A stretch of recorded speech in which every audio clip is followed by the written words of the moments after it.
I've always been curious, since all the cars in Beaming are fictional, where do they actually slot into the real life scheme of things in terms of performance? So in this new series, I'm going to be taking some of the vanilla cars from Beaming and giving them a good thrashing around the Nürburgring. This is not a test to see it's the absolute fastest I can push it.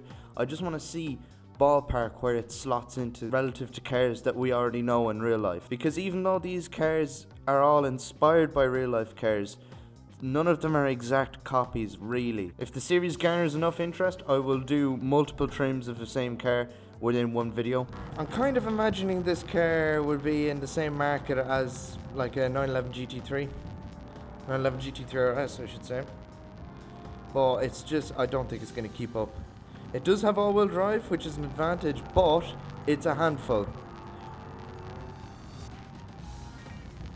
This is, I'm well over 10 takes now trying to get this fucking handful of a car around this track.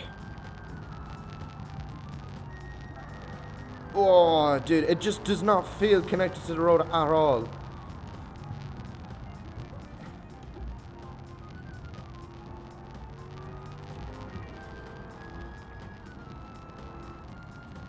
I just gotta stay real focused.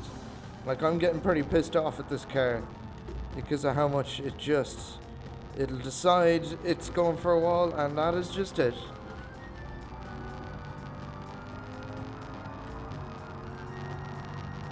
It drives like a rally car without the predictability.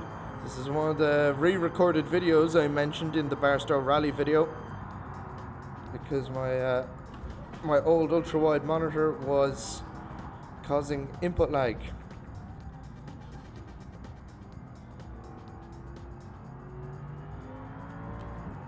Which is obviously not something you want when you're doing a comparison test.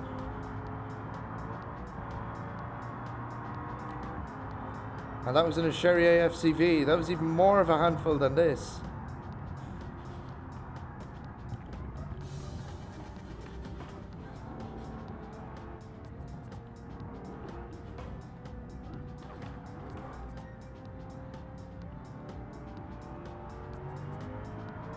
Obviously, I'm not gonna know what time I've done until afterwards. I calculate that in the replay.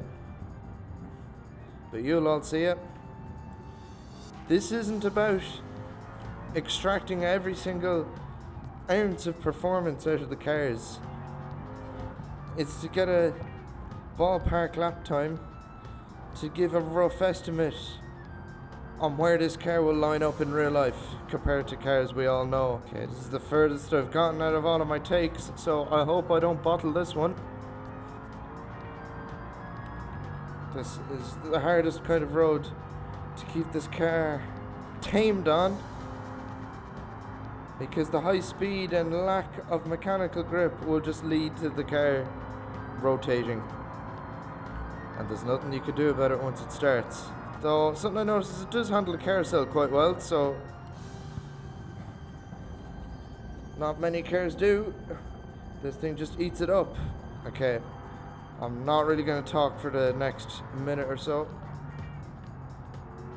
It's the more difficult section of the track.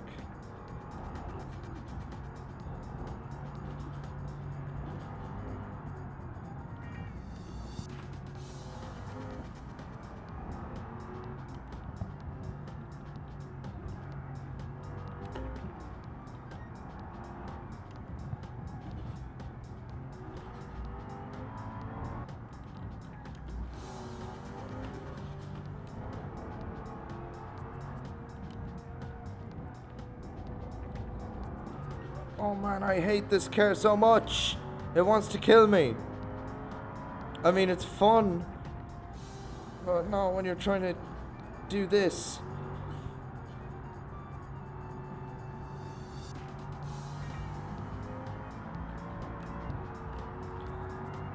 I have to be careful where I drive here because you can't just randomly pick up punctures. In one of the future videos, I'm going to be also doing this with a few modded cars. Oh, I'll talk after this section, hold on.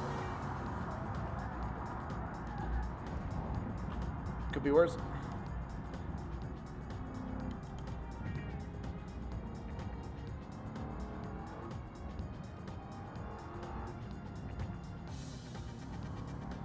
Gonna.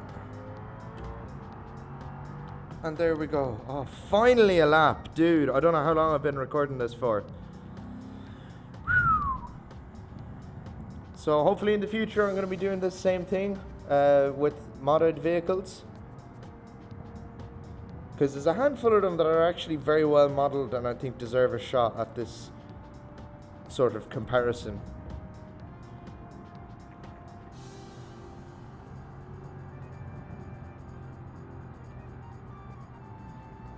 Click here to watch part 2 of me and the other guys recreating police chases throughout the decades. Subscribe because I'll definitely be continuing this series, and this is another video YouTube thinks you'll like.